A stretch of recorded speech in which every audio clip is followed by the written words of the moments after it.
आज था paper, hand raise करो। आज फर्स्ट मॉर्निंग अटेम्प्ट किस किस का था? 28 का।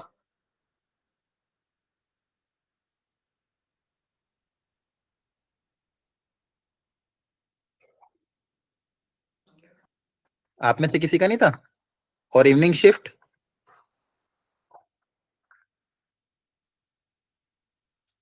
अच्छा, और कल किसका पेपर है? अमित का और कशिश का है। ठीक है, okay.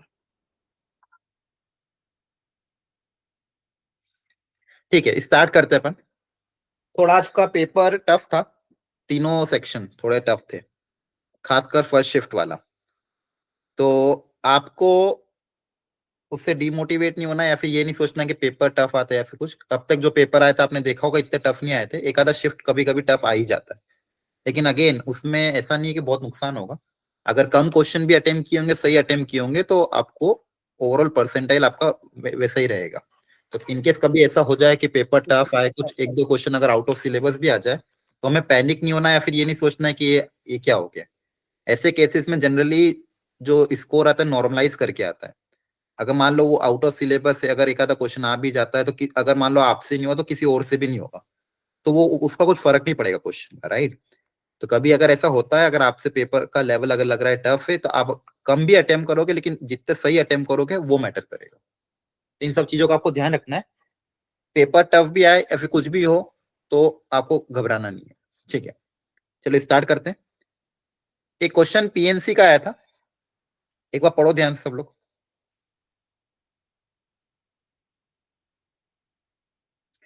Number of 5 digit number using the digit disc greater. अब देखो यहाँ पे एक तो 5 डिजिट नंबर बनाना है, पढ़ लो अच्छे से प्रॉपरली।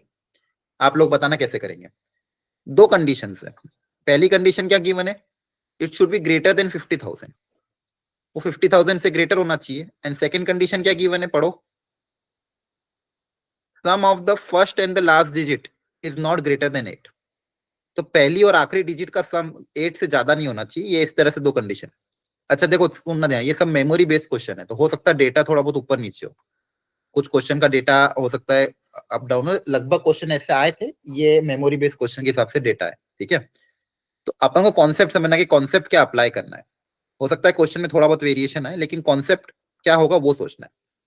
तो दो कंडीशन है, एक तो 5,000 से 50,000 से ग्रेटर होना चाहिए, और फर्स्ट और लास्ट डिजिट का सम जो है वो 8 से ग्रेटर नहीं होना चाहिए। और डिजिट कौन कौन से यूज कर सकते हैं हम? 0 1 2 up till 7। Total 8 digits available है। कितने डिजिट्स है मेरे पास? 8 डिजिट्स।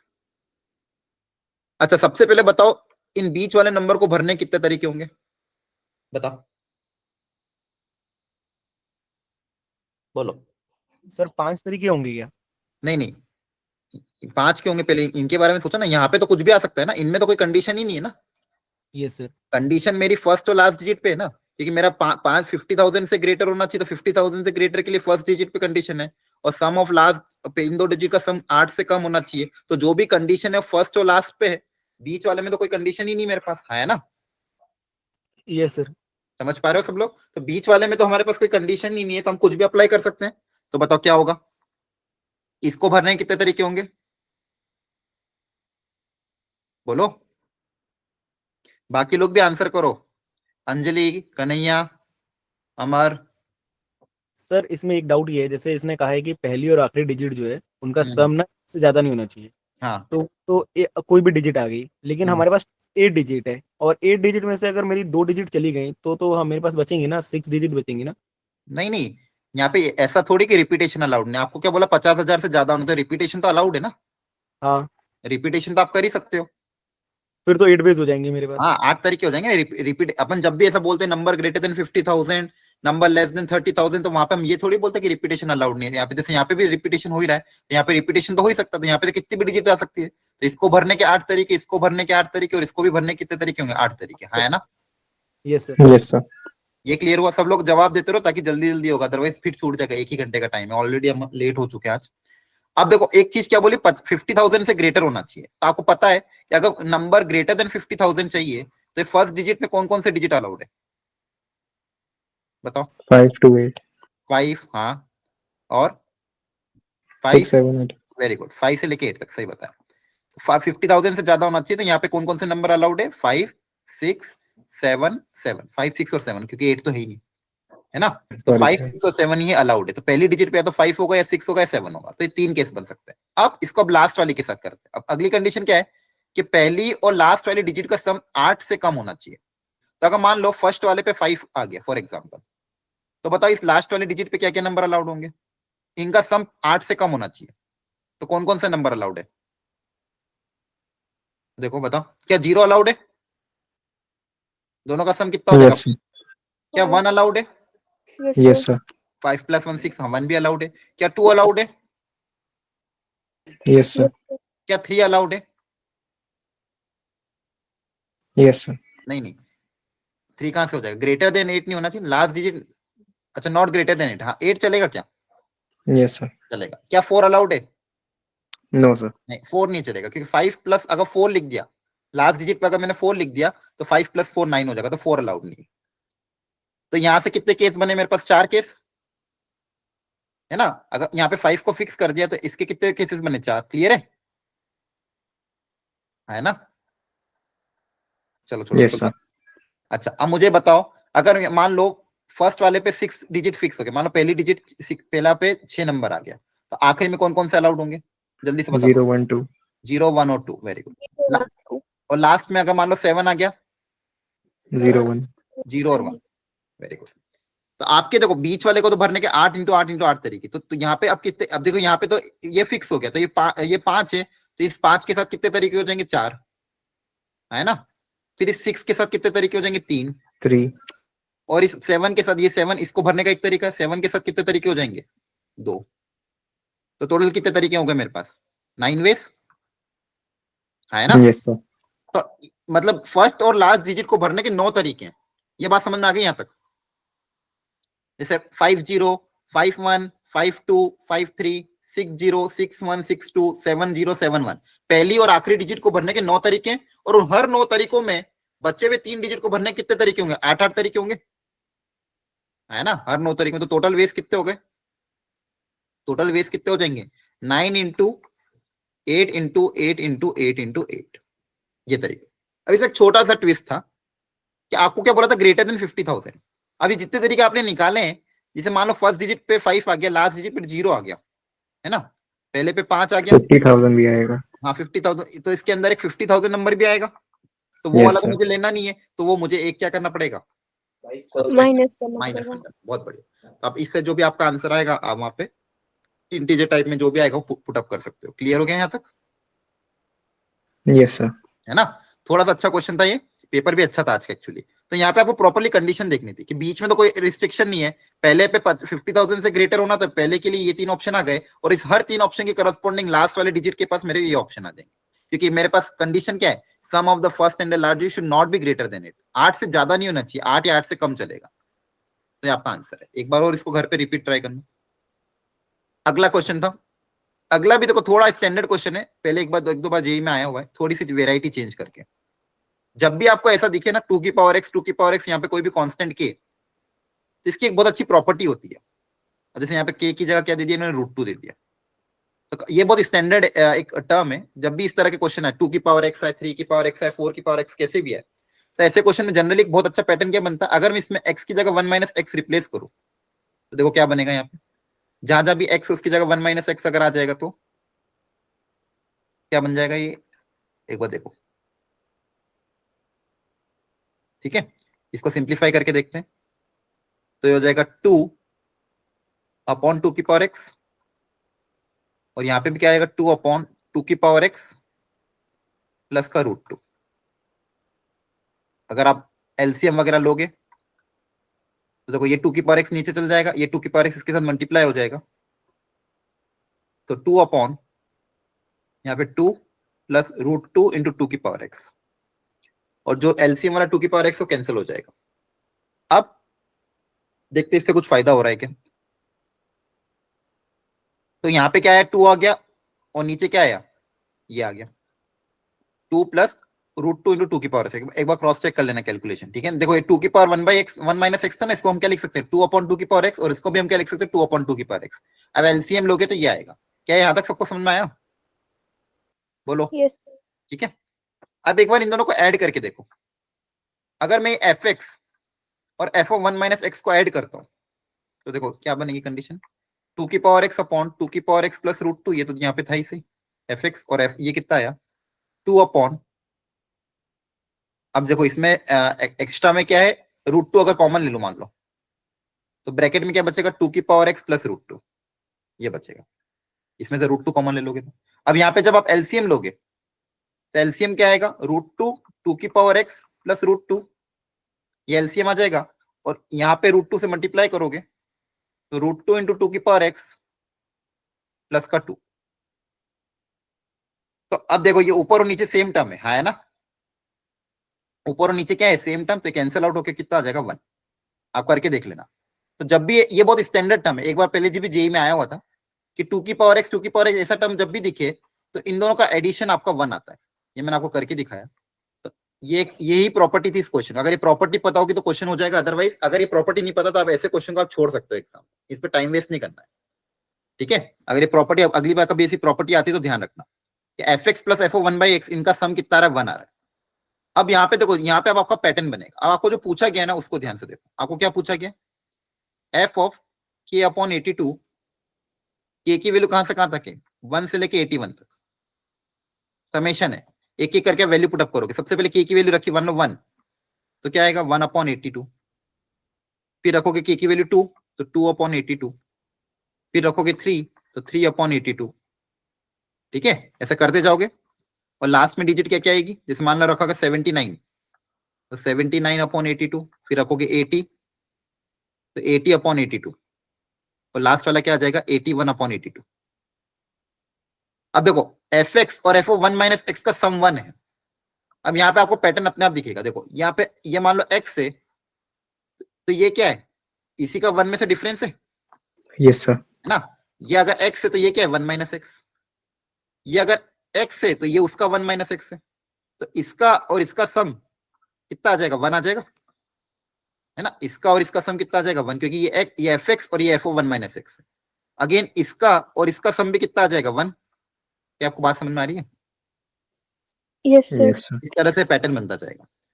अब मुझे ये बताओ क्या सारा पैटर्न होके 1 बनेगा या बीच में कोई एक डिजिट बच जाएगी, लॉजिकली सोच के बताओ। टोटल कितनी डिजिट्स है मेरे पास, कितने टर्म्स हो जाएंगे, टोटल कितने टर्म्स हैं, नंबर ऑफ टर्म्स बताओ, ये कितने टर्म्स बनेंगे, 1 से लेके 81 तक कितने टर्म बनेंगे, बोलो 1 से लेके 81 तक कितने टर्म्स बनेंगे, 81 टर्म्स बनेंगे टोटल, है ना? Yes sir. 81, तो 81 में दो दो के कितने पेयर बन जाएंगे, 81 टर्म्स 40 टर्म्स, वेरी गुड, दो दो के 40 पेयर बनेंगे, वेरी गुड। तो ये 111 प्लग इन होके कितनी बार आएगा, 40 बार। Yes sir. ठीक है, यस सर। और एक मिडिल वाला एक टर्म बच जाएगा है ना, क्योंकि ऑड नंबर ऑफ टर्म्स है ना, तो 80 के तो पेयर बन जाएंगे, एक मिडिल वाला टर्म बच जाएगा आपका। Yes sir. ये थोड़ा सा सोचना, अब वो मिडिल टर्म कौन सा होगा, देखो 1 से लेके 81 का मिडिल टर्म कौन सा होगा, 1 2 3 अप टिल 81, तो मतलब मीडियन कौन सा होगा इसका, मीडियन कैसे निकालते हैं 41। हाँ वेरी गुड, बहुत बढ़िया, 41 हाँ 41 आ जाएगा, n प्लस 1/2 कर दोगे मिडिल टर्म निकालने के लिए, है ना, जब नंबर ऑफ टर्म्स ऑड होती है तो मिडिल टर्म कैसे निकालते हैं, n प्लस 1/2, तो 41 मिडिल वाला आएगा, तो 41 अपॉन 82 ये आपका मिडिल टर्म आएगा, तो ये कितना बेसिकली 1/2 है, तो आपका आंसर क्या आएगा 40 प्लस एफ ओ 1/2। अब एफ ओ 1/2 कैसे निकालें, इस फंक्शन में x की जगह 1/2 रख दोगे, है ना? Yes sir. इस फंक्शन में x की जगह 1/2 रखोगे तो ऊपर क्या जाएगा √2 अपॉन √2 प्लस √2, तो ये कितना आ जाएगा 40 प्लस 1/2 दैट इज 40.5। क्लियर हुआ? तो ये एक्चुअली प्रॉपर्टी बेस्ड क्वेश्चन था कि अगर ये प्रॉपर्टी हमें पता होगी F of x plus F of 1/x इनका सम 1 होता है तो हम इस क्वेश्चन को ऐसे कर सकते हो। यहाँ पे देखो कैसे सिमेट्री बैठ रही थी कि दो दो के पेयर का सम 1 आता जा रहा, तो मिडिल का एक टर्म बचेगा जो दैट इज एफ ऑफ 1/2। तो ये भी अच्छा क्वेश्चन था, इसको भी आप घर पे एक बार और रिपीट ट्राई करना। क्लियर है? एनीवन कोई doubt? Yes sir. No, sir. No sir. ठीक, अब देखो एक और प्रॉपर्टी बेस्ड क्वेश्चन आया था, मैंने आपको कहा था डेफिनेट इंटीग्रेशन से प्रॉपर्टी 4 प्रॉपर्टी 5 और प्रॉपर्टी 6 कल के लेक्चर में बोला था, इन पे ही क्वेश्चन आते। अब यहाँ पे जैसे मेरे को दिखा इंटीग्रेशन का क्वेश्चन जो था ये -π/2 से π/2, और क्या क्या चीजें गिवन थी यहाँ पे, x square plus cos x upon 1 plus e की पावर एक्स। तो जब भी माइनस ए से ए आता है तो पहला स्टेप हमारे पास ये रहता है कि मैं चेक करता हूँ ऑड या इवन। अगर ऑड हुआ तो डायरेक्ट आंसर 0 कर दूंगा, इवन हुआ तो डबल कर दूंगा।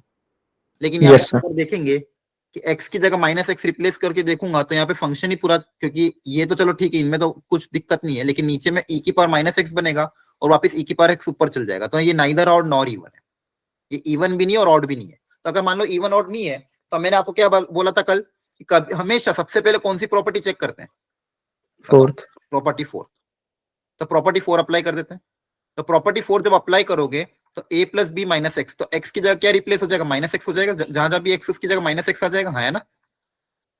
Yes sir. बोलो yes a sir. Plus B minus x. अब यहाँ पे अगर आप इसका एलसीएम लोगे तो देखो क्या बन जाएगा, x square plus cos x, नीचे 1 प्लस ई की पावर एक्स हो जाएगा, और उसका एलसीएम लोगे तो ई की पावर एक्स प्लस 1, और वो एलसीएम वाला ई की पावर एक्स ऊपर चला जाएगा। अब हमें पता है जब भी हम प्रॉपर्टी 4 अप्लाई करते हैं उसके बाद क्या करते हैं, ऐड करते हैं। तो इक्वेशन नंबर 1 और इक्वेशन नंबर 2 को जैसे ही ऐड करोगे तो 2i इक्वल टू क्या आ जाएगा, माइनस पाई बाई 2 से पाई बाई 2। देखो ध्यान से, इसको और इसको ऐड करो आप, देखो ये चीज कॉमन आ जाएगी, ये वाली चीज क्या आ जाएगी, ये Yes. दोनों ब्रैकेट कॉमन आ जाएंगे, और क्या बचेगा, 1 प्लस ई की पावर एक्स, और 1 प्लस ई की पावर एक्स 1 प्लस ई की पावर एक्स कट जाएगा, और आपके पास सिंपली क्या बचेगा, x square plus cos x, है ना। Yes sir. Yes sir. तो देखो एक डायरेक्ट क्वेश्चन आया था, अगर फंडामेंटल प्रॉपर्टी 4 अप्लाई करोगे तो Yes, काम हो जाएगा। sir. क्लियर है सबको, ओके। और मैंने कल ही बोला था, कल के लेक्चर में। Yes sir. अगला क्वेश्चन है the sum of the square of the solution. एक कोई इक्वेशन गिवन थी, ये भी बहुत फंडामेंटल और आसान क्वेश्चन है, अब सुनना अच्छे से। यहाँ पे मॉड दिया हुआ है, तो मॉड किस पे अप्लाइड है, इस पे। अब मुझे बताओ ये मॉड कहाँ पे ब्रेक होगा, एक्स की किस कंडीशन पे ब्रेक होगा, 3/2। 3/2। Very good. हम कैसे सोचते हैं कि मॉड कहाँ पे ब्रेक होता है, तो मॉड वहां पे ब्रेक होता है, इसको 0 से इक्वेट कर दो, कभी भी कंफ्यूजन हो, यस सर। बताया था आप लोगों को, इसको 0 से इक्वेट करोगे एक्स कितना आ जाएगा, 3/2। तो अगर एक्स 3/2 से तो ज्यादा होगा या तो कम होगा, इन दो केसेस को आपको सेपरेटली सॉल्व करना है, और जो भी सॉल्यूशन आएंगे उसका स्क्वायर करके ऐड करना है। तो जब अगर एक्स मेरा 3/2 से ज्यादा है तो ये mod positive Yes, sir. Open होगा, जैसा है वैसा Yes, sir.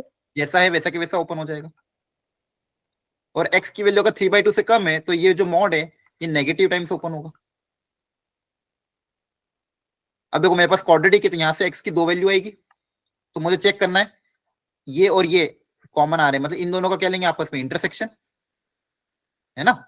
यहाँ पे भी क्वाड्रेटिक को सॉल्व करोगे x की 2 वैल्यू आएगी, और इसका क्योंकि कंडीशन सिंगल कंडीशन, इन दोनों का भी आपस में क्या लोगे, इंटरसेक्शन। और जो भी कॉमन आएगा इन दोनों, इस केस 1 और केस 2 से या तो ये होगा या तो ये होगा, इन दोनों में और की कंडीशन है, तो इन दोनों का आपस में क्या लोगे, Union. तो जो भी आपकी x की वैल्यूज आ जाए Union. उनका स्क्वायर करके ऐड कर दोगे। क्या ये बातें समझ में आ रही है, Yes, sir. ठीक है। तो Yes, डुएबल sir. क्वेश्चन था ये, तो ये वापस ट्राई करना घर पे, ठीक है। मैं इसको पूरा सॉल्व नहीं करा रहा हूँ। नेक्स्ट एनसीआर की प्रॉपर्टी पे बेस्ड क्वेश्चन आया था, तो यहाँ पे अगर आप ओपन करके भी सॉल्व करते तो भी आपका काम हो जाता। कैसे, देखो ध्यान से। एक तो दिया हुआ NCR-1 की वैल्यू 28 गिवन है, और दूसरा आपको गिवन था NCR 56, और पूछा था NCR+1 की वैल्यू क्या होगी। ठीक है, तो सोचते हैं इसके बारे में। अगर चाहो तो इसको ओपन कर लो, n factorial divided by R-1 factorial, और इन दोनों का डिफरेंस। सर ऐड करके प्रॉपर्टी। हाँ, ऐड वाली प्रॉपर्टी, हाँ बच्चे बोले सर ऐड वाली में क्या होगा, अगर मैं ऐड करूंगा तो मेरे पास क्या क्रिएट होगा, n+1 क्रिएट होगा ना। Yes sir. अगर ऐड कल बताई भी थी, एक प्रॉपर्टी बताई थी कल आपको, अगर ऐड करूंगा इनको मैं तो बताओ क्या क्रिएट होगा, n n+1 की by जगह क्या आ r। जाएगा, CR आ जाएगा। ठीक है, तो इन दोनों का एडिशन कितना आ जाएगा, 28 प्लस 56 कितना आ जाएगा, ये कितना हो जाएगा, ये 84, है ना। ठीक है, पर लेकिन मुझे क्या चाहिए, मुझे चाहिए NCR+1 चाहिए, लेकिन मेरे पास क्रिएट क्या हो गया, n+1 CR, ये क्रिएट हो गया। अब ये कैसे क्रिएट करोगे, समझ पा रहे हो, है ना। अब इसमें चाहो तो और क्या, इस यहाँ पे r+1 चाहिए और यहाँ पे n चाहिए आपको। तो यहाँ पे अगर n चाहिए तो n लाने के लिए क्या कर सकते हैं, n लाने के लिए तो आपको फिर वही है और ओपन ही करना पड़ेगा इसको, है ना, ये वाली, क्योंकि यहाँ पे ये वाली प्रॉपर्टी कब अप्लाई करता है, जब n+1 की रिक्वायरमेंट होती है। सर दोनों को क्या डिवाइड बात? वाली प्रॉपर्टी लगा सकते हैं क्या? हाँ, डिवाइड वाली प्रॉपर्टी लगा सकते हैं, सही है।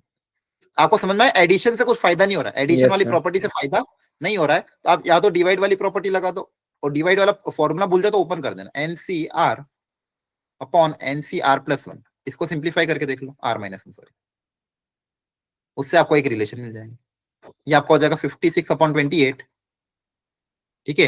इन दोनों को डिवाइड करोगे, n factorial divided by r factorial n - r factorial, और यहाँ पे हो जाएगा n factorial divided by r-1 factorial और n - r+1 फैक्टोरियल। ये भी बहुत स्टैंडर्ड था, जिसको याद नहीं वो डिवाइड करके देख लेना। तो यहाँ से एक रिलेशन आएगा। अब अननोन दो है एक्चुअली, यहाँ से एक रिलेशन आएगा n और r में, वो रिलेशन आप यहाँ पे वापस पुटअप कर देना, n की जगह Okay, n की sir. वैल्यू यहाँ पुटअप, तो वहां से r आ जाएगा, n r पता चल जाएगा, ऑलरेडी एक इक्वेशन है तो n और r दोनों आ जाएंगे, फिर आपको यहाँ पे वैल्यू पुटअप करनी। तो सबसे पहले क्या करोगे, मैं यहाँ पे लिख रहा हूँ शॉर्ट में, यहां से आपके पास n और r में एक रिलेशन आएगा r के टर्म्स में, ये वैल्यू आप यहाँ पे रखना, तो वहां से आपके पास r आ जाएगा।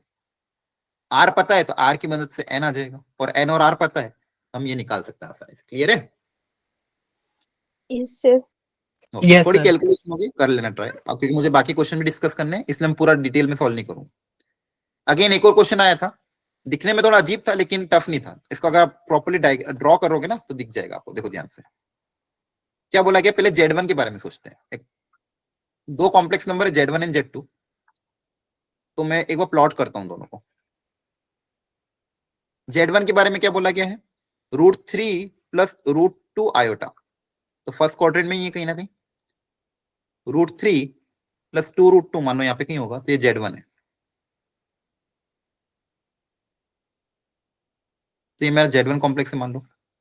बोला कि और फिर दो एक और कॉम्प्लेक्स नंबर Z2, उसका मैग्नीट्यूड Z1 के √3 टाइम्स है, मतलब एक और जो कॉम्प्लेक्स नंबर है Z2, उसका मैग्नीट्यूड इसके √3 टाइम्स है। और एक और चीज क्या बोली गई, उसका आर्ग्यूमेंट Z1 के आर्ग्यूमेंट से π/6 ज्यादा है ना। तो देखो अगर मान लो आपका ये Z1 है और Z2 का आर्ग्यूमेंट π/6 ज्यादा, तो Z2 कहां पे होगा, इसके ऊपर के नीचे, बोलो। Z2 का जो आर्ग्यूमेंट है Z1 के आर्ग्यूमेंट से π/6 ज्यादा, तो Z1 का आर्ग्यूमेंट तो ये रहा है ना, Z1 का आर्ग्यूमेंट ये रहा, अब इससे भी π/6 ज्यादा है, तो कहीं ना कहीं ऊपर होगा। Yes, sir. Yes, sir. और मैग्नीट्यूड कितना, √3 टाइम्स है, तो इसकी लेंथ अगर ये हो तो इसकी लेंथ इसकी क्या है, √3 टाइम्स है ना, तो थोड़ा सा ऊपर होगा। ये बात समझ में आ गई? Yes, बोलो। sir. अब बोला गया था area of the triangle by Z1 Z2 in origin, तो ओरिजिन और Z1 Z2 से जो बनने वाला ट्राइंगल है, इस ट्राइंगल का आपको एरिया निकालना था। इस ट्राइंगल का क्या निकालना है, एरिया। क्या बात समझ में आई? Yes, sir. तो आपको बेसिकली क्या गिवन, एक ट्राइंगल।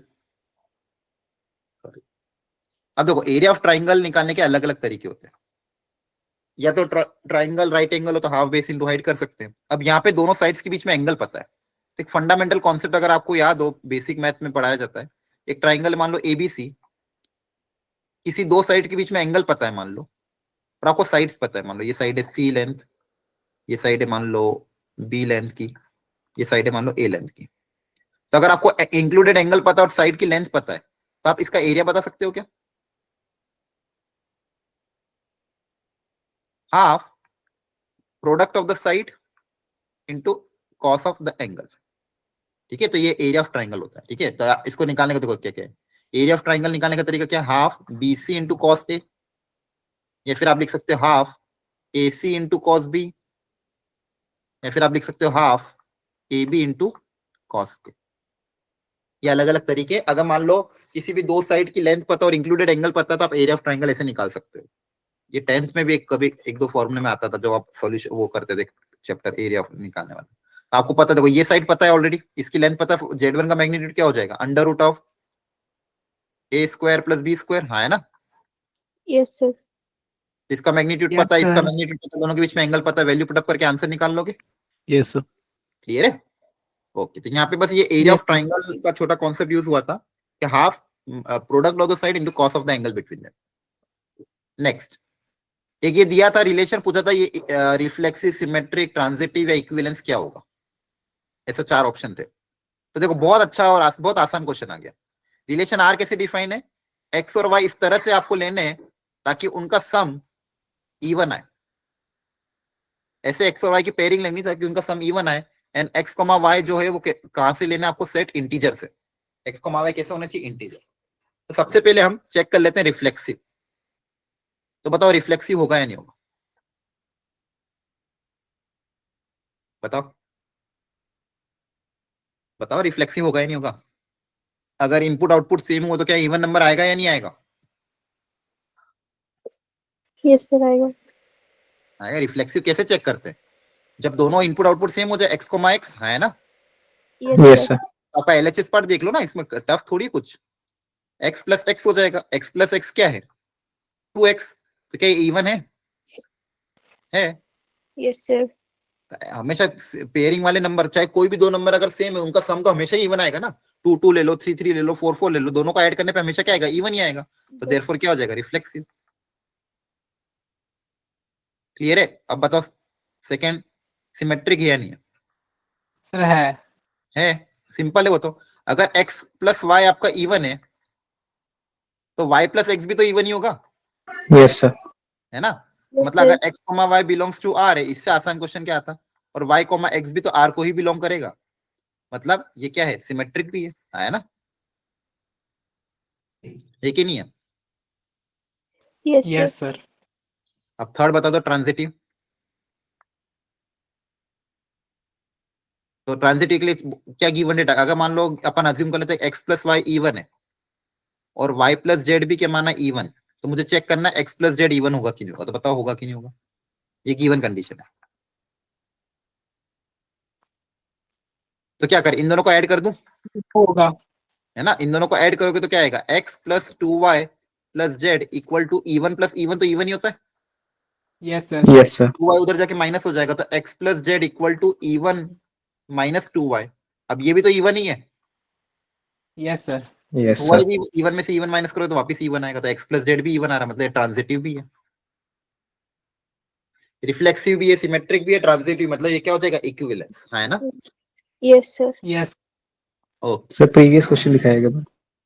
हाँ तो इसमें argument z2 minus argument z1 एक प्रॉपर्टी होती है आर्ग्यूमेंट z2 बाई z1, वो लगा सकते हैं क्या। लेकिन उसका कोई रोल नहीं है ना, क्या करोगे लगा के उससे, यस सर है ना, उसमें कुछ फायदा मिलेगा नहीं। मेरे को सिंपली उन्होंने बोला है कि ये 5/6 आगे है, वो इसलिए दिया था ताकि दोनों के बीच में एंगल पता चल जाए, क्लियर है, क्योंकि और सर हमको कोई निकालना बोल है रहा है एरिया। कि एरिया एरिया में जो है हाँ, कॉस थीटा की जगह साइन थीटा होता है शायद। नहीं नहीं नहीं, कॉस थीटा ही है, साइन थीटा नहीं होता। Okay sir thank you.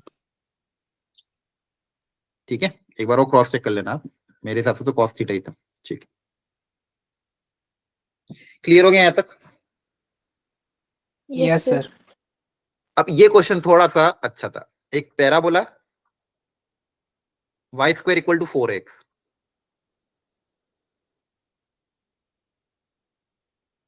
यहाँ पे 4a को मैं 4 से कंपेयर करूंगा तो a कितना आ जाएगा 1, क्लियर है ना। अब बोला कि one of the diagonal passes through, एक कोई ट्रेपेजियम है इसके अंदर, उसका एक डायगोनल 1,0 से पास करता है। अब ये 1,0 क्या है, क्या इसका फोकस है, ए आपका देखो क्या है 1 ही है, यस सर तो इसका कहीं ना कहीं फोकस ही, तो ये आपको एक तो ऑब्जर्व करना है कि 1,0 इज नथिंग द फोकस, और आपका जो डायगोनल है वो इसी फोकस से पास करता है।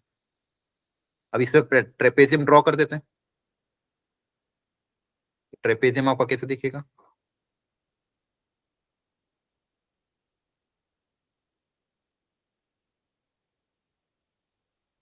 एक second,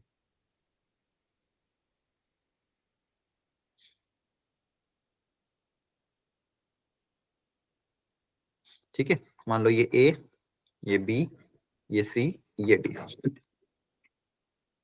and the length is 25/4। Okay, अब देखो लेंथ ऑफ ट्रेपेजियम दे दिया, सॉरी लेंथ उस डायगोनल की लेंथ दे दी है, डायगोनल मतलब focal cord.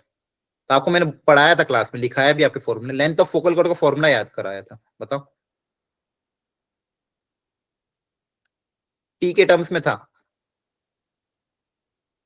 Length of focal cord का आपके नोट्स में फॉर्मूला भी लिखा है, जो हैंड रिटन नोट्स बनाए थे आपके, उसमें लेंथ ऑफ फोकल कॉर्ड का फॉर्मूला था। किसी को याद हो तो बताओ कितना था टी के टर्म्स में। अगर मान लो इसका पैरामीटर है टी, ए का पैरामीटर मान लो टी फोकल कॉर्ड के ए का, तो टी के टर्म्स में फोकल कॉर्ड की लेंथ का फॉर्मूला क्या था?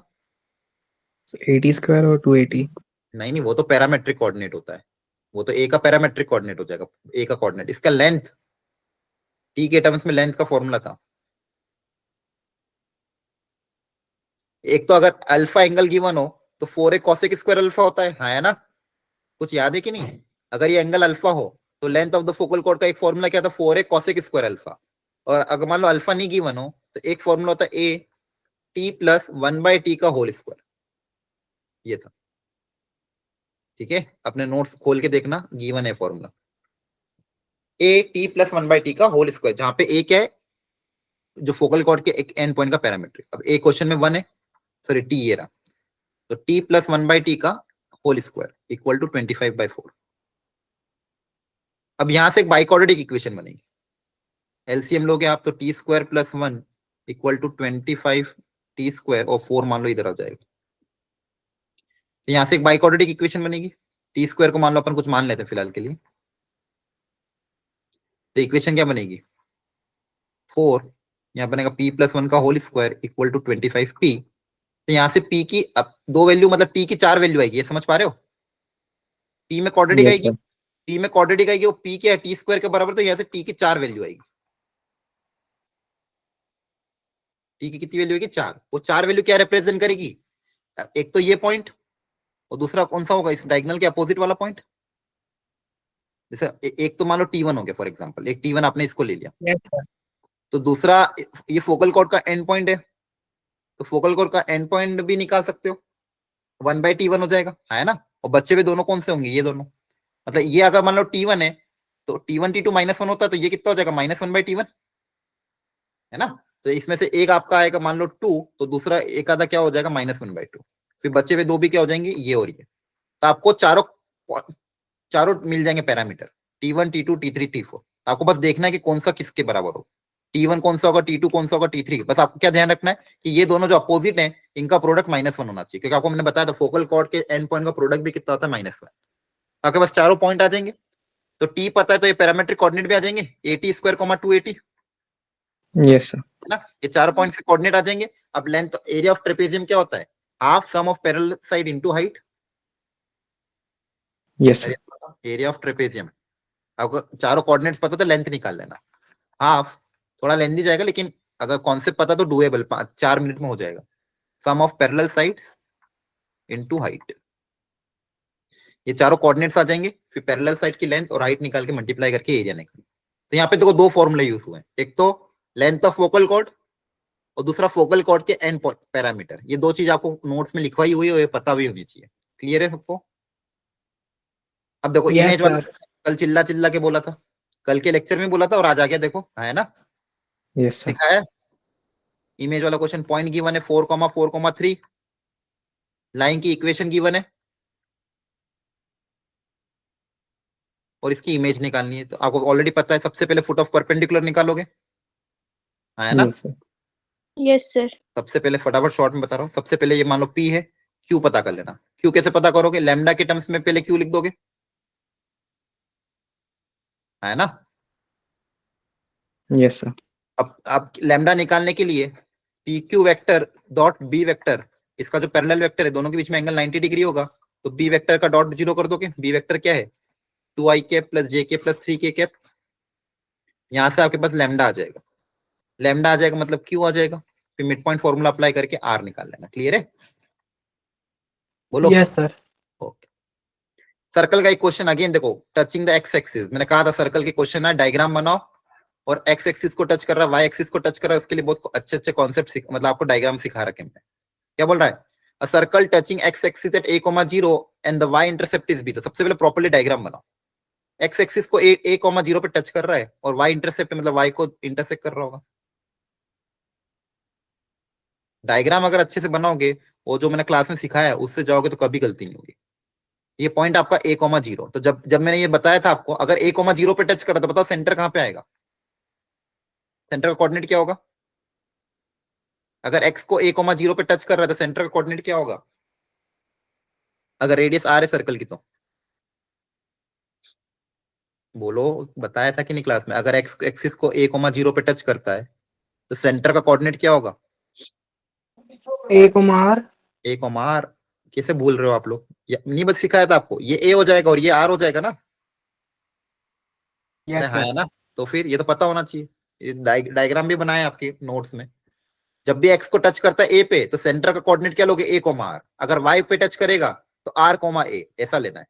अगर x को टच कर रहा है तो y कोऑर्डिनेट r के बराबर होता है, y को टच करता है तो x कोऑर्डिनेट r के बराबर होता है। एक बार देख लेना डायग्राम। क्या बोला गया आगे? तो ये हमने ले लिया। आगे क्या बोला गया? The y intercept is b। y intercept आपको b दिया हुआ। y इंटरसेप्ट मतलब ये लेंथ, ये b के बराबर है। देन फाइंड क्या बोला है? 2a, b square in terms of alpha, beta and gamma. अच्छा, इसकी वैल्यू आपको निकालनी है। अल्फा, बीटा, गामा इस क्वेश्चन में कुछ दिया हुआ है, ठीक है। तो अब देखो, हमेशा जब भी ये इंटरसेप्ट दिया और ऐसा दिया तो एक डायग्राम बना लेते हैं। यहां से मान लो इस पे परपेंडिकुलर अगर ड्रॉप करेंगे तो इसको बाइसेक्ट करेगा और इसको इससे ज्वाइन कर देते हैं तो ये राइट एंगल ट्राइंगल बनेगा। अच्छा देखो ध्यान से, ये लेंथ कितनी हो जाएगी? b/2 है ना। Yes ये sir. लेंथ कितनी हो जाएगी? a। और ये आपका कितना है? रेडियस। एक रिलेशन तो ये आ जाएगा, है ना। और दूसरा सेंटर आप निकाल सकते हो, a, r सेंटर है। और इसका सेंटर किसके बराबर है? ध्यान से बताओ, इसका सेंटर कितना होगा? सेंटर कितना होगा सर्कल का? जल्दी से बताओ इस इक्वेशन से। A/2 minus B/2. हाँ, यहाँ से कितना आएगा? माइनस अल्फा है तो माइनस का कितना हो जाएगा? Plus alpha. Minus g, minus f होता है Yes sir. तो minus alpha minus beta plus alpha minus beta. इनसे कंपेयर कर लेना था। यहाँ से a की वैल्यू अल्फा/2 के बराबर, r की वैल्यू माइनस बीटा/2 के बराबर। ठीक है। अब आपको a और b स्क्वायर के टर्म्स में आंसर निकालना है, अल्फा और बीटा और गामा के टर्म्स में। दूसरा भी यहाँ पे पाइथागोरस अप्लाई कर देना। a square plus b square by 4 equal to r square. तो यहाँ से b आ जाएगा। क्लियर है? Yes sir. Yes sir. ठीक है। द डायग्राम इंपॉर्टेंट, मैंने कहा था कभी भी कोऑर्डिनेट ज्योमेट्री का क्वेश्चन आता है डायग्राम तो बनाना ही है। बिना डायग्राम बनाए कोई क्वेश्चन सॉल्व नहीं हो। अब यहाँ पे 3 साइन के टर्म है। अगर आपको साइन के साथ दिक्कत होती हो तो 10 में कन्वर्ट कर दो, कोई दिक्कत नहीं, क्योंकि tan इनवर्स के लिए फॉर्मूला सिखा रखा है। Yes sir. tan inverse x plus tan inverse y। tan inverse of x plus y upon 1 minus, One. है ना। अब यहाँ पे कंडीशन होती थी, क्या कंडीशन थी? एक तो एक्स वाई का प्रोडक्ट, Greater than 0. ये पॉजिटिव चीज है। हाँ, सर। पॉजिटिव कब आएगा? लेस देन 1, है ना। और एक्स पॉजिटिव वाई पॉजिटिव। ठीक है। यहाँ पे एक बार देखो, ये आपका इनको पहले tan इनवर्स में कन्वर्ट, अब बहुत स्टैंडर्ड भी है, ट्राइंगल भी आपको पता ही है। पहला वाला अगर 3/5 है तो ये 4 हो जाएगा, और दूसरे ट्राइंगल में क्या है? 5 13 तो ये 12 हो जाएगा। हाँ, है ना। आसान है। Yes sir. तो फर्स्ट वाला क्या हो जाएगा? tan इनवर्स 3/5 है तो tan इनवर्स में क्या हो जाएगा इस ट्राइंगल के लिए? 3/4। और सेकंड के लिए क्या हो जाएगा? tan इनवर्स, ये 5/13 है तो इसका tan इनवर्स क्या होगा? 5/12, है ना। Yes sir. अब इसको ऐसे रहने, इसको फिर बाद में कन्वर्ट करेंगे। अब देखो, इसमें फॉर्मूला अप्लाई करना है। इनमें x भी पॉजिटिव y भी पॉजिटिव और प्रोडक्ट भी क्या है? लेस देन 1 है, तो ये वाला फॉर्मूला अप्लाई हो जाएगा। फिर उसको भी tan इनवर्स में कन्वर्ट करके अप्लाई कर देना। कर लोगे ट्राई? थोड़ा लेंदी जाएगा लेकिन 4 नंबर देके जाएगा, हाँ, है ना। Yes sir. Okay, Yes sir. अगला को देखो फटाफट। ये भी क्वेश्चन आसान था, मैंने आपको कहा था। देखो, जो प्रोबेबिलिटी है, प्रोबेबिलिटी से आपके पास 2 वैरायटी के क्वेश्चन आ सकते हैं, या तो बेस थ्योरम पे या फिर रैंडम वेरिएबल एक्स पे। और रैंडम वेरिएबल पे अगर क्वेश्चन आता है तो बहुत आसान होता है, क्योंकि उसमें ज्यादा दिमाग नहीं लगाना पड़ता है, प्रोवाइडेड क्वेश्चन को ढंग से पढ़ो। एक बार ध्यान से पढ़ो इस क्वेश्चन को।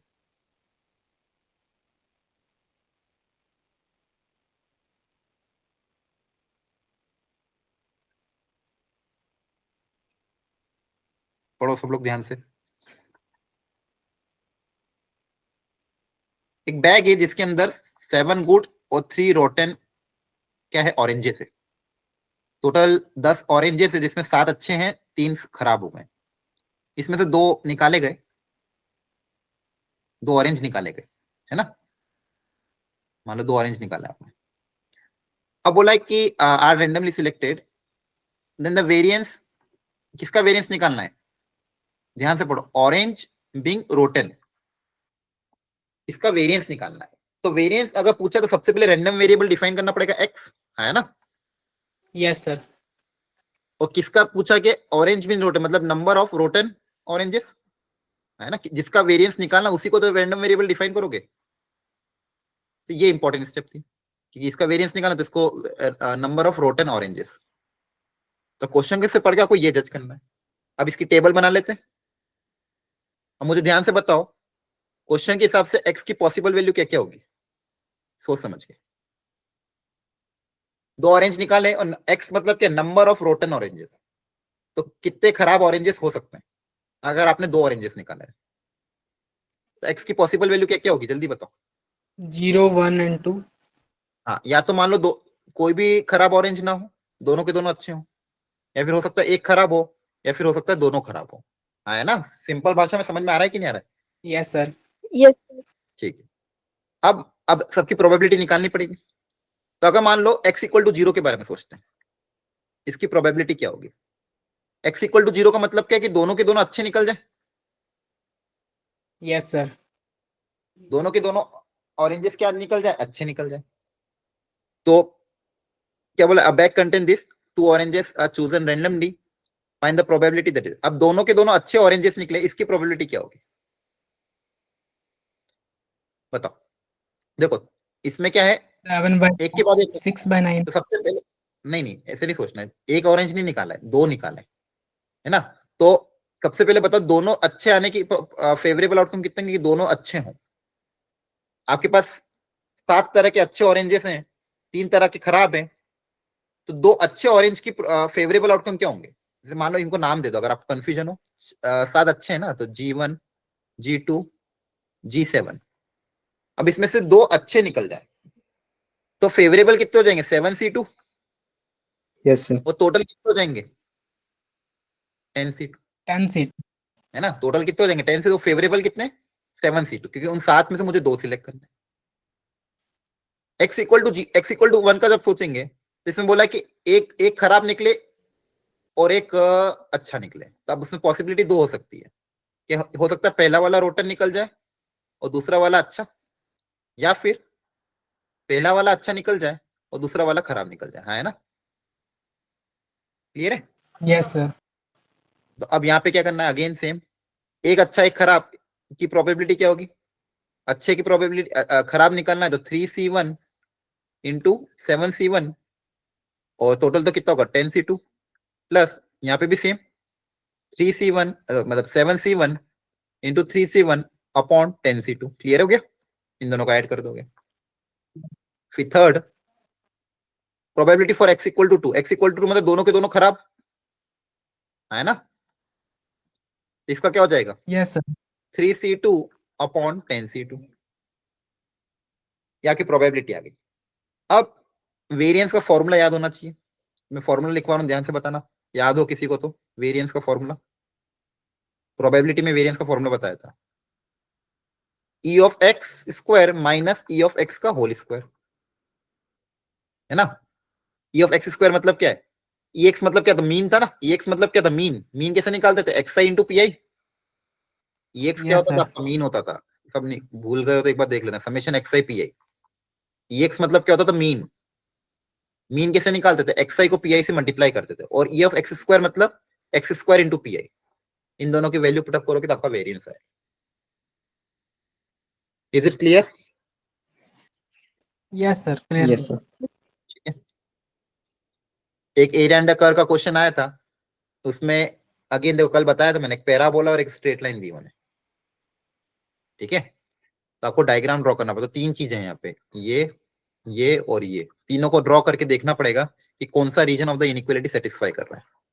फटाफट देख लो, एक एक करके पहले समझते हैं, एक एक डायग्राम को ड्रॉ करेंगे। पहले मैं इसको ड्रॉ कर रहा हूँ, और मैंने आपको बता दिया इनइक्वालिटी को ड्रॉ करने का तरीका, पहले इसको इक्वालिटी में कन्वर्ट कर लो। तो यहाँ से इक्वालिटी क्या आ जाएगी, y equal to 2 mod x +1 है ना, अच्छा +1 भी क्लियर है। चलिए इसको ड्रॉ कर लेते हैं। Hello, yes sir. Yes sir. है ना, सबसे पहले इसको ड्रॉ कर लो। तो इसका डायग्राम देखो, y = 2 mod x, आपको पता है ये mod x का डायग्राम ही होता है, तो 2 होगा तो थोड़ा सिकड़ जाएगा, +1 करेंगे तो 1 यूनिट ऊपर शिफ्ट हो जाएगा, है ना। Yes sir. ठीक है, अब जल्दी जल्दी बना रहा हूं मैं, ये 1 यूनिट ऊपर mod x का ऐसा होता है, उस पूरे में +1 ऐड कर दोगे तो 1 यूनिट ऊपर चला जाएगा, है ना। Yes sir. दूसरा डायग्राम क्या था, y = x² +1, ये भी बहुत आसान है। x² का डायग्राम ऐसा होता है, उसमें x² वो ऐड कर दोगे तो ये भी ऊपर चला जाएगा, क्लियर है। Yes sir. ये भी 1 यूनिट ऊपर चला जाएगा। और तीसरा था y mod x = 3, तो mod x = 3, तो यहाँ पे 2 लाइन होगी। mod x = तो x क्या आ जाएगा, +-3, तो एक लाइन x = 3। अब देखो आपको चेक करना पड़ेगा ये पॉइंट ऑफ इंटरसेक्शन कौन सा है, या अब ये 3 से ज्यादा है या 3 से कम है। अब या तो x = 3 इधर आएगा या फिर इसके बाहर आएगा, तो पहले पता कर लो पॉइंट ऑफ इंटरसेक्शन क्या आएगा। कैसे पता करेंगे, दोनों को साथ में रखना पड़ेगा। एक लाइन तो क्या है, y = 2x + 1, है ना, एक पॉजिटिव ले लिया, और दूसरा कर क्या है, y = x² + 1। इन दोनों को साथ में सॉल्व अगर करोगे, x² + 1 = 2x + 1, 1 1 कैंसिल हो जाएगा, x² - 2x = 0। वो चेक कर लेना गलती तो नहीं हो रही है। y = 2x + 1 है, और दूसरा कर क्या, y = x² + 1, सही है ना। दोनों के y को इक्वेट कर दिया, हाँ सही है। यहाँ से x = x - हाँ सही है सही है। तो एक इधर को सॉल्व करो ना, मॉड को नहीं लिया मैंने, पॉजिटिव साइड को लिया, इस लाइन को और इस लाइन को। तो दोनों दो जगह इंटरसेक्ट करे 0 और 2 पे, तो दिख भी रहा है, एक 0 पे इंटरसेक्ट कर रहा है और दूसरा कहाँ पे इंटरसेक्ट कर रहा है, 2 पे। दूसरा नेगेटिव वाला लूंगा तो -2 आ जाएगा, है ना। तो यस 3 सर। तो आपका Yes. दूर आएगा, 3 इधर कहीं आएगा, तो 3 यहाँ पे आएगा, x -3 यहाँ पे आएगा और +3 यहाँ पे आएगा। समझ में आ रहा है। Yes sir. थोड़ा डायग्राम और अच्छे से बनाना, तो एक ऐसा कुछ कर्व होगा और ऐसा कुछ निकलेगा, ये स्ट्रेट लाइन और आगे भी जाएगी, हो सकता है ऐसा है। अब आपको देखना पड़ेगा कौन कौन सा रीजन है। रीजन कैसे पता करते हैं, पॉइंट रख रख के। ये क्या बोला है, <3, <3 मतलब 3 या -3 से कम, मतलब इन दोनों लाइंस की इधर आएगा, पहली बात। दूसरा यहाँ पे देखो ध्यान से, y <this and > 0। तो पहले हम पता कर लेते हैं ये जो कर्व है, इस कर्व के अंदर वाला रीजन आएगा या बाहर वाला रीजन आएगा। तो पता करने के लिए आप चाहो तो ओरिजिन रख दो, अगर ओरिजिन सेटिस्फाई करेगा तो बाहर वाला रीजन, ओरिजिन सेटिस्फाई नहीं करेगा तो अंदर वाला रीजन। इसमें ओरिजिन रख के देख लो, x को 0 रखा, y को 0 रखा, तो 0 < 1 सेटिस्फाई कर रहा है, मतलब ओरिजिन के वाला रीजन सेटिस्फाई कर रहा है, तो ओरिजिन के बाहर। दूसरी कौन सी थी मॉड, ये वाला, y < 2 mod x + 1। अब इसके लिए रेड वाली लाइन है, अब या तो रेड वाली लाइन के ऊपर वाला होगा या रेड वाली लाइन के नीचे वाला होगा। तो वापस ओरिजिन रख के देख लो, तो ओरिजिन सेटिस्फाई कर रहा है, मतलब ओरिजिन इसके भी नीचे वाला, तो इस रेड के भी नीचे, येलो के भी नीचे, और पॉजिटिव लेना है, मतलब ये बाहर वाला रीजन आएगा। Yes sir. ठीक है, इसको इसको इसको और इसको, इन चारों को आपको ऐड करना पड़ेगा। डायग्राम अच्छे से बना के करते हैं, बस मैंने आपको कॉन्सेप्ट समझा दिया इनइक्वालिटी कैसे लेते हैं। कोई भी कर्व जब ड्रॉ होता है, मान लो कोई भी कर्व ड्रॉ कर दिया मैंने, अब इस कर्व अगर इनइक्वालिटी है, अब ये पूरे प्लेन को 2 हिस्सों में बांट रहा है, या तो अंदर वाला हिस्सा होगा या बाहर वाला हिस्सा होगा। अगर बाहर वाला हिस्सा होगा तो बाहर वाले पॉइंट सेटिस्फाई करेंगे, तो बाहर वाला कोई भी पॉइंट रख के देख लेना उस इनइक्वालिटी में। अगर बाहर वाला कोई भी पॉइंट सेटिस्फाई कर रहा होगा मतलब ये वाला रीजन, और सेटिस्फाई नहीं कर रहा होगा मतलब ऊपर वाला रीजन। सबको समझ में आता है। Yes sir. टाइम क्या हो गया, टाइम हो गया क्या, ठीक है फटाफट देखो। अब देखो, जब भी लिमिट्स में वेरिएबल आते तो क्या हमेशा सोचते हैं हम, जब भी लिमिट में वेरिएबल दिखेगा, आपको क्या बताया था, क्या करोगे, लिमिट्स के अंदर अगर वेरिएबल आता तो हम क्या करते, दो इक्वेशन में एक ही तो कॉन्सेप्ट है, जल्दी बताओ क्या करते हैं, बोलो। अगर यहाँ पे वेरिएबल आता है तो हम क्या करते थे, कौन सा फॉर्मूला सिखाया था आपको, बोलो जल्दी से, ये पता होना चाहिए। डिफरेंशिएट करना सिखाया, न्यूटन लेबनिट्ज फॉर्मूला, हाँ है ना। हेलो, आप Yes, लोगों को sir. आवाज आ रही है कि नहीं आ रही है, कि कुछ भी याद, ठीक है। जब भी लिमिट्स में वेरिएबल आता हम क्या करते हैं, डिफरेंशिएट करते हैं, न्यूटन लेबनिट्ज फॉर्मूला। डिफरेंशिएट कैसे करते हैं, पहले ऊपर का डिफरेंशिएशन ऊपर वाला फंक्शन अंदर रख देंगे तो x का डिफरेंशिएशन 1 हो जाएगा और x इसमें x रख दोगे तो ये आ जाएगा, माइनस लोअर लिमिट का डिफरेंशिएशन तो 0 ही है, और RHS में अगर डिफरेंशिएशन करोगे तो x स्क्वायर का हो जाएगा 2x into f x plus x square into f dash x, यो ठीक है। अब वैल्यू रख रख के देख लेना जो भी पूछो। तो कभी बस सोचना यही है, जब भी आपको लिमिट में वेरिएबल दिखे डिफरेंशिएट करके क्वेश्चन को सॉल्व करना है। क्या है, समझ में आ गया आज का कॉन्सेप्ट? बोलो। इतने ही क्वेश्चन आए थे अभी फिलहाल के लिए, अभी हो सकता है थोड़े क्वेश्चन और मैं अगर मिल जाएंगे मेरे को तो मैं इसी PDF में डाल के आपको भेज दूंगा। और सेकंड शिफ्ट का भी अभी थोड़ा वेट कर रहा हूँ, सेकंड शिफ्ट का पेपर भी अगर के क्वेश्चन मुझे जैसे जैसे मिले इसमें ऐड करके पूरी एक साथ PDF भेज दूंगा। क्लियर है? Yes sir. Okay sir. Yes sir. ठीक है, तो जिनका भी कल पेपर है ऑल द बेस्ट, घबराना मत, कॉन्फिडेंटली जाना और एकदम शांति से प्रॉपर्ली अटेम्प्ट करना, नेगेटिव अटेम्प्ट ज्यादा मत करना, ठीक है? चलो Thank okay you, sir. Sir. Okay okay, thank thank you you, sir. Bye, good night, take care.